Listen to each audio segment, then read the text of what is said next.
আজি পশ্চিম কাৰ্বি আংলং জিলাৰ দুৱাৰামলা পৰিষদীয় সমষ্টিৰ অন্তৰ্গত এই ভকচং কমিউনিটি হলত আমি কাৰ্বি আংলঙত বসবাস কৰা তিৱাসকলক আমি একগোট কৰি কাৰ্বি আংলঙত বসবাস কৰা তিৱাসকলৰ বিভিন্ন ধৰণৰ অমীমাংসিত সমস্যা আছে, যেনেকৈ আমাৰ তিৱা ৰিজনেল কাউন্সিলকে আদি কৰি শিক্ষা, ইকনমিক্স, ছ'চিয়েলি বহুত আমি পিছ পৰি আছোঁ।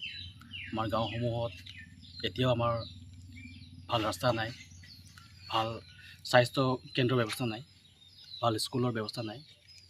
তো এইবিলাক আমি খৰচী মাৰি যেতিয়া আমি কথাখিনি আমি আলোচনা কৰিলোঁ, ইয়াৰ মূলতো আমাৰ সমস্যাটো সমাধান কৰিব পৰা আমাৰ একমাত্ৰ ৰাস্তা হৈছে কাৰ্বি আংলঙত বসবাস কৰা তিৱাসকলক আঞ্চলিক সাহিত্য প্ৰদান কৰা।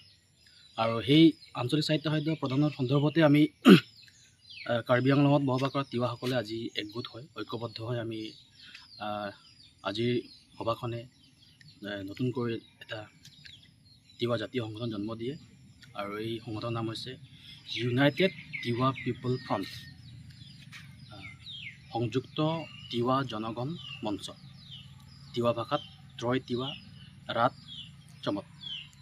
আমি তিৱা ৰিজনেল কাউন্সিল মূল দাবী হিচাপে লৈ এই সংগঠন আমি জন্ম দিছোঁ। আৰু আজি হাউচে চিলেকশ্যন কৰা সভাপতি ফ্ল'ৰা নামচি ডাঙৰীয়া, এইপিনে আমাৰ জেনেৰেল ছেক্ৰেটাৰী সাধাৰণ সম্পাদক অভিষেক খোলা, বাকী ফিউচাৰ প্লেনিঙৰ ওপৰত আমাৰ নৱগঠিত সমিতিৰ সভাপতি সম্পাদক দুয়োগৰাকীয়ে কিছু মন্তব্য আগবঢ়াব। আজি কেইজনীয়া সমিতি গঠন কৰা হৈছে আৰু কি লক্ষ্য উদ্দেশ্যৰে? হয়, আজি 21জনীয়া আমি আজি সংগঠন খোলা হয়, আৰু এই আজি যি সংগঠন খোলা হৈছে, আমাৰ যি মেইন লক্ষ্য আৰু উদ্দেশ্য আছে, আমাৰ ৰিজনেল কাউন্সিল ডিমাণ্ড আমাৰ তিৱা ৰিজনেল কাউন্সিল আমাক লাগে, আৰু এই সন্দৰ্ভত আমি আগলৈ আমি কাম কৰি যাম, আৰু এই ৰিজনেল কাউন্সিল এতিয়ালৈকে আমি প্ৰতিবাদ সাব্যস্ত ৰাখিম। এইটো হৈছে আমাৰ মেইন লক্ষ্য আৰু উদ্দেশ্য। আৰু ইয়াৰ ভিতৰতে আছে আমাৰ যি কাৰ্বি আংলঙত আমাৰ বহুত ক্ষেত্ৰত বহুত দিশত পিছ পৰি আছে, আৰু যিয়ে নহওক এই ছ'চিয়েলেই হওক, ইকনমিকেলেই হওক, বা যি স্বাস্থ্যৰ ক্ষেত্ৰতে হওক, তো তেনেকুৱা ক্ষেত্ৰত আমাৰ কাৰ্বি আংলঙত বহুত পিছ পৰি আছে।